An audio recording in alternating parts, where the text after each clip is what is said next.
दोस्तों, वेंडिगो की कहानियाँ तो आपने बहुत सुनी होंगी, पर क्या हो जब कोई इंसान ही वेंडिगो बन जाए। दोस्तों, लेकर आ चुका हूँ एक बेहद रोमांचक कहानी जो आपकी रूह कँपा देगी। नमस्कार दोस्तों, मैं हूँ शिवेश। स्वागत करता हूँ आपका कहानियों की इस विशाल दुनिया में। तो बस अपने अपने हेडफोन्स पहनिए, आंखें बंद करिए और चलिए निकल पड़ते हैं कहानियों की इस रोमांचक दुनिया पर। मुझे भूख लगी है। मैं आमतौर पर भूखा नहीं उठता। आमतौर पर नींद के बाद घबराहट मेरे पेट को जकड़ लेती है और 2 या 3 घंटे तक जाने नहीं देती। पर अगर मैं रात पहले पी रहा था तो थोड़ी सी भी देर हो जाए तो मैं नाश्ता बर्दाश्त नहीं कर सकता। आज का दिन अलग था। मैं बिस्तर से उठा और कुछ अंडों के लिए फ्रिज की तलाशी ली। मुझे पता है कि मेरे पास अंडे थे, लेकिन शायद फ्रैंकी ने कुछ बना लिए होंगे। नीचे की दराज से कुछ निकालने के बाद मैंने उन्हें पकाया। मेरे पास वैसे भी काम नहीं था, इसलिए मेरे पास समय ही समय था। कल रात फ्रैंकी रात के खाने के लिए बाहर चली गई थी, हमारी 6 महीने की सालगिरह के लिए। मैं उसे थाई रेस्टोरेंट में ले जा रहा था जो हमारा फेवरेट था, लेकिन उसने एक नया सुझाव दिया। यह वास्तव में थाई नहीं है, बर्मी मुझे लगता है, उसने फ़ोन पर कहा। बस खुल गया है, मिल्टन एवेन्यू पर चीज़ के पास। हालांकि यह वास्तव में व्यस्त क्षेत्र तो नहीं है ना। नहीं, लेकिन यह शांत और रोमांटिक होगा। मैं उसकी आधी अधूरी मुस्कान की कल्पना कर सकता था, जैसा कि उसने कहा था। ठीक है, मैं आ जाता हूँ। मैंने घड़ी की तरफ देखा। 7:30। मुझे स्नान करने से पहले मॉक्सी के फर के गम निकालना होगा। रेस्तरां लगभग चमकीले गुलाबी ऑनिंग्स के साथ एक नाखून स्टूडियो और एक बंद यहूदी डेली के बीच छुपा हुआ था। इमारत एक पतली 4 मंजिला ब्लॉक थी जिसमें एक भी रोशनी नहीं थी। मैंने फ्रैंकी को देखा। यहाँ नीचे, उसने कहा। उसने मुझे इमारत के बाईं ओर सकरी खड़ी सीढ़ियों के एक सेट के नीचे उतारा, जिसके ऊपर फो चॉप लिखा हुआ था। यह आपको कैसे पता चला? मैंने पूछ लिया। मेगन ने मुझे इसके बारे में बताया। वह कल रात रॉड के साथ यहीं आई थी। रेस्तरां अपने आप में गर्म आरामदायक था। दीवारों पर नर्म रोशनी टंगी थी। फर्श पर मैरून कालीन बिछा हुआ था। फिश टैंक 2-2 व्यक्ति तालिकाओं की एक श्रृंखला के बीच इधर उधर खड़े थे। वेटर जल्दी से किचन से हमारे पास आया। ओह, स्वागत है सर और मैडम, फो चॉप में आपका स्वागत है। कृपया बैठिए। उसने हमें निकटतम टेबल पर पहुंचाया। पीने के लिए क्या लेंगे आप? मैं उम्मीद करता हूँ आप भूखे भी हैं। उसने मीनू को हमारे हाथों में धकेल दिया। पानी मेरे लिए ठीक है, मैंने फ्रैंकी की ओर देखते हुए कहा। 2 पानी। मैंने मीनू को स्कैन किया क्योंकि वेटर ने हलचल मचा दी थी। वह आदमी एक वास्तविक गोरक्षक है, मैं मुस्कुराया। चुप रहो, वह हंसी। मुझे हर जगह शर्मिंदा मत करो। वेटर 2 गिलास लेकर वापस लौटा। खाने के लिए सर और मैडम। मैंने मीनू स्कैन किया। आप क्या सुझाव देते हैं? ओह महोदय, ठीक है, आपको मोहिंगा का प्रयास करना चाहिए। बर्मी राष्ट्रीय व्यंजन सर। मछली के सूप में निवादा चावल, प्याज, लहसुन, लेमन ग्रास, कीमा बनाया हुआ सुअर का मांस सर, बेहतरीन परोसा जाता है। वह मुस्कुराया, उसकी जीभ में भी पानी आ चुका था। ज़रूर, हाँ, मुझे यह चलेगा, मैंने कहा। मैं गोइन ठोक लूँगी, फ्रैंकी ने बिना एक बीट गवाए हुए कहा। उसने हमारे हाथों से मीनू को ले लिया। एक्सीलेंट, उसने ज़ोर से कहा और जल्दी से रसोई में चला गया। मैंने उसे देखा और ग्लास से घूंट लिया। यह अदरक और सेम के साथ सलाद है। मैंने एक बार खाया था और मुझे यह पसंद आया था। यह थाई नहीं था, लेकिन यह बुरा भी नहीं था। पोर्क में निश्चित रूप से एक अजीब कड़वाहट थी, लेकिन पर्याप्त सोया सॉस के साथ वह और भी अच्छा हो सकता था। बुरा नहीं है ना? फ्रैंकी ने सीढ़ियाँ चढ़ते हुए कहा। बिल्कुल नहीं, यह बुरा कहाँ था? वह बुरा है और यह नहीं था। चलो, कम से कम ठीक तो था। हमें श्री थाई जाना चाहिए था। यह ठीक था, तुम चुप रहो, उसने बोला। मेरे पास आज सुबह केवल 4 अंडे बचे थे। 4 वह सब था जो मुझे मिल सकता था। जब मैं उन्हें पका कर खा रहा था तो मेरे पेट का दर्द गर्दन दर्द में बदल गया। बहुत दर्द हुआ। मैंने 4 अंडे खा लिए। 3 मिनट के अंदर मैंने उनके ऊपर चीज़ चेडर काटा। मैंने मिर्च और प्याज और जैतून का तेल भी डाला और 2 मिनट के अंदर अंदर ले लिया। रुमाल नीचे फेंक दिया, लेकिन पता नहीं क्यों मैं अभी भी भूखा था। लेकिन इसका कोई मतलब नहीं था। मुझे अभी भी उल्टियाँ करते रहना चाहिए। मैंने अपनी प्लेट के नीचे देखा, टेबल के कोने पर अंडे के छोटे छोटे छिलके। शायद मैंने उन्हें खुरच भी दिया था, लेकिन वे पर्याप्त नहीं थे। खाया हुआ पचाने के लिए मैं सोफे पर गया। हो सकता था कि कुछ देर बाद सब ठीक हो जाए। मैंने इंतज़ार किया, प्रतीक्षा की। मेरा पेट फूल गया। 3 घंटे बाद फ्रिज खाली था। चिकना टपरवेयर फर्श पर पड़ा हुआ था। मेरे स्टोव में रैक से चिपके हुए जलने के निशान के साथ टिन की पन्नी। मैंने paneer, meet ball, Dutch chocolate, ice cream, साबुत टमाटर, बचा हुआ स्टेक, फ्रोजन बर्गर का हर टुकड़ा खाया। मैंने लसाग्ना का एक टिन को इतनी ज़ोर से खींचा कि वह पलट गया और फर्श पर बिखर गया। मैंने उसे अपने हाथों से उठाया और इसे कमबख्त जानवर की तरह उसे मुंह में डाल लिया। लेकिन मैं अभी भी भूखा था। मैं भूख से कमज़ोर होकर बाथरूम में गिर गया। सिंक पकड़कर मैंने आईने में देखा। किसी ने मेरे चेहरे पर नकाब डाल रखा था। वह एक बिल्कुल मांस की तरह लग रहा था। मेरे गाल हड्डी से लटक गए। मेरे आंखों के नीचे बैग हल्के बैगनी से गहरे काले रंग से हो गए थे। मेरी पुतलियां आंखों में चुभ रही थी। आंखें खून से लथपथ थीं। पास्ता और स्टेक सॉस से मेरे मुंह के चारों ओर लाल और भूरे रंग की धारियों को छोड़कर मैं एकदम ब्लीच सफ़ेद था। और मेरे बाल, यह क्या, मेरे बाल पतले हो रहे हैं। इससे पहले कि मैं सब कुछ समझ पाता, मैं विचलित हो गया। मेरे होंठ एकदम लाल थे, बेहद लाल। मैंने उन्हें चाटा। मेरा पेट फिर करा उठा और मैं डोल रहा था। हेलो, यह फ्रैंकी थी। इससे पहले कि मैं बाथरूम का दरवाज़ा बंद कर पाता, वह वहाँ मौजूद थी। आप जानते हैं कि आपने अपना दरवाज़ा खुला छोड़ दिया है, इसलिए अगर मैं आपको टुकड़े टुकड़े करना चाहता तो शायद मैं कर सकता। वह कोने के आसपास आ गई थी। उसने एक प्लास्टिक सुपरमार्केट का बैग गिरा दिया और अपने हाथों को अपने मुंह तक लेकर आई। ओह माय गॉड, यह क्या हुआ? मैं मुझे नहीं पता। मैं ऐसा हूँ, मैं भूख से मर रहा हूँ, मैंने कहा। उसने पीछे मुड़कर रसोई की ओर देखा और काउंटर और फर्श पर पलटे हुए कंटेनर और भोजन के टुकड़े, फिर से फटी हुई दराजों पर।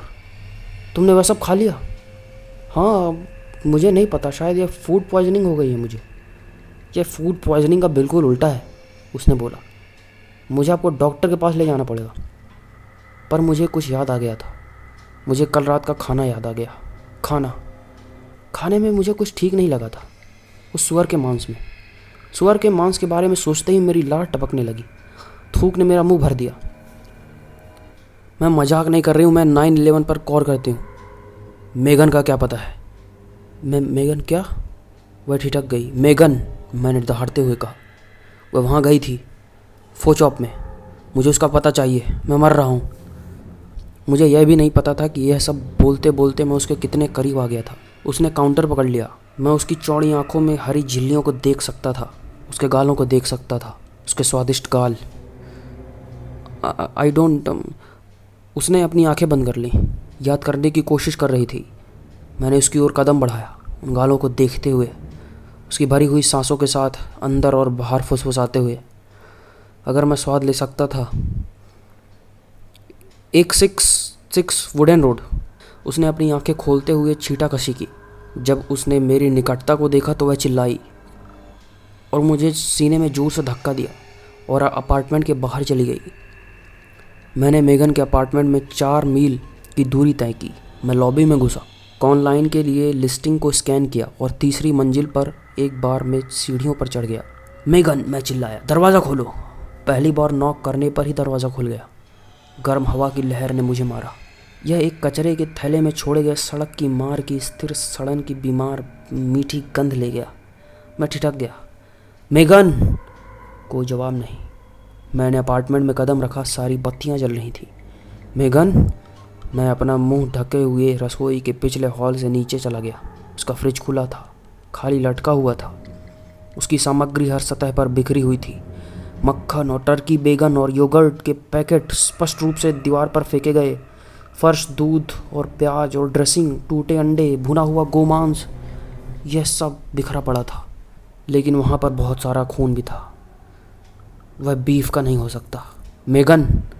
मेगन, मुझे पता है तुम यहाँ हो। चलो बाहर आओ, मुझे बताओ कि यह क्या है। तब मैंने जो देखा, आधा चिल्लाया और पीछे की ओर गिर गया। अगर मैं ना गिरता तो दुर्गंध निश्चित ही मुझे गिरा देती। मेगन बीच में घुटने टेक रही थी, खून से लथपथ कालीन पर सैकड़ों की संख्या में मक्खियों ने फर्श, दीवारों, टीवी स्क्रीन को ढक लिया था। हर जगह खून बिखरा हुआ था। खिड़की के पास के दीपक ने उसमें चिपके हुए सूखे खून को झुलसा दिया था। रॉड मेरे दाहिनी ओर सोफे पर था। उसका चेहरा नीचे था। उसका सिर लगभग फटा हुआ त्वचा के एक प्रालंब द्वारा सोफे के किनारे से लटका हुआ था। उसकी पीठ खुल गई थी, जैसे किसी ने फाड़वा डालकर दोनों दिशाओं में ऊपर कर दिया हो। मैं सीधे गुहा में देख सकता था। शायद उसके फेफड़े के एक टुकड़े को छोड़कर वह खाली था। उसकी आंतें फर्श पर चिपकी हुई थी। एक लंबा किनारा भी उसके अंदर गर्भनाल की तरह चल रहा था। उसके बछड़ों की हड्डी तक उगेरा गया था। उसका सिर घूर रहा था। मेगन, यह तुमने किया है? वह सुन नहीं रही थी। वह अपने हाथों में मांस का एक मोटा टुकड़ा काट रही थी। भारी गटर की आवाज़ के साथ वह खा रही थी। मेगन, कृपया मेरा जवाब दो। मैंने उसके कंधे को छुआ। एक पंजे वाला हाथ ऊपर उठ गया। उंगलियां मेरे चेहरे के बगल में टिकी हुई थी। ओह मेगन, ये हम हैं, वह चीख पड़ी। उसका चेहरा भद्दा, खोखला और सफ़ेद था। यह हम हैं, वह मुस्कुरा रही थी। उसके दांतों के बीच से रॉड के टुकड़े लटक रहे थे। वह हंसी। उसकी नन्ही सी पुतलियाँ मुझ पर टिकी हुई थी। लोगों के अलावा खाने के लिए कुछ नहीं है और कुछ नहीं होगा। वह फिर से बेतहासा हंसी। उसके गाल से खून और बलगम की आवाज़ आ रही थी। मैं जवाब नहीं दे सका। मैं चारों तरफ से पीछे हट रहा था, दूर जाने के लिए झटपटा रहा था। मेरी निगाह ठीक उसी में लगी। उनमें से एक मरा हुआ जानवर जैसा रूप था। मेरी नज़र नीचे की ओर गई। उसके गाल सख्त थे, फिर भी काफ़ी मांस था। बहुत अच्छा। मैंने सोचना बंद कर दिया था। मैंने केवल देखा, खुद को उसके ऊपर खड़े होते देखा, खुद को उसके कुबड़ वाले शरीर पर गोता लगाते हुए देखा, खुद को उसे ज़मीन पर टिकाते हुए देखा। मैंने महसूस किया कि मेरा मुंह खुला है और मेरे दांत उसके चेहरे के बगल में डूब गए हैं, बंद हो रहे हैं, दांत पिस रहे हैं। उसका गर्म खून मेरे गले के नीचे गिर रहा है। वह मेरे हाथ, मेरी बाहों को पकड़कर रो पड़ी। मैं नोटिस नहीं कर सकता था। निकलते ही मेरे मुंह से बाहर की ओर कोमल गर्म आराम की धारा बहने लगी। मेरे पेट ने इसकी सराहना की। मैंने एक बार फिर काटा। इस बार मैंने अपना रास्ता उसके गले तक पाया। मेरी आँख के कोने से मैं उसके डाढ़ को छेद करके देख सकता था, जिसे मैंने छोड़ा था। जैसे ही मैंने वापस खींचा, मुझे लगा कि टेंडन पॉप हो गए हैं, मांसपेशियाँ फट गई हैं। गर्म चिपचिपे खून ने मेरे चेहरे, मेरी आँखों को भिगो दिया है। मुझ पर बरस पड़ा है और मैंने उसे पूरा निगल लिया। हंसते हुए, असली भोजन, दिलकश उपचार मांस की भावना के साथ मैं हंसा। मैंने ऊपर देखा, अपनी आंखें बंद कर लीं और गहरी सांसें लीं। कमरे की बदबू को अपने फेफड़ों में भर दिया। महसूस किया कि मेरा पेट लालच से कम होने लगा है और शांति मुझ पर छा गई है। मैं मेगन के बगल में गिर पड़ा, जो अपने गले में छेद को कमज़ोर रूप से छू रही थी। उसका मुंह खुला लटक रहा था। मेरी धड़कनें धीमी हो गईं। मुझे अपनी बंद पलकों के पीछे एक कोमल चमक महसूस हुई। मैं वहीं पड़ा रहा। मुझे लगा मेरा जीवन इस शानदार क्षण की ओर अग्रसर हो रहा था। यह एक मुक्ति की भावना एक पुटी की तरह अचानक सूख गई थी। मुझे ऐसा लग रहा था कि मैं यहीं मर सकता हूँ, पर अभी खुश हूँ। लेकिन चमक फीकी पड़ गई। रोशनी फीकी पड़ने लगी तेज़ी से। खुशी मुझे छोड़कर जा रही थी। मेरी सांसें छोटी होती जा रही थीं। कमरे में खून से लथपथ वह 2 लाशें पड़ी देख मैं उठ बैठा। मुझे कुछ बुखार सा लगा और मुझे पहले से भी ज़्यादा भूख लग रही थी। मुझे अभी भी भूख लगी है। तो दोस्तों, यह थी आज की कहानी। आपको कैसी लगी कमेंट बॉक्स पर अपनी प्रतिक्रिया ज़रूर दर्ज करें। अगर यह कहानी आपको अच्छी लगी हो तो हमारी बाकी वेंडिगो की कहानियाँ अवश्य सुनें। अगर आपको कहानियाँ पसंद आ रही हैं तो चैनल को सब्सक्राइब ज़रूर करिएगा और बेल आइकन दबाना मत भूलिएगा। मिलता हूँ अगली कहानी को लेकर। तब तक के लिए शुक्रिया।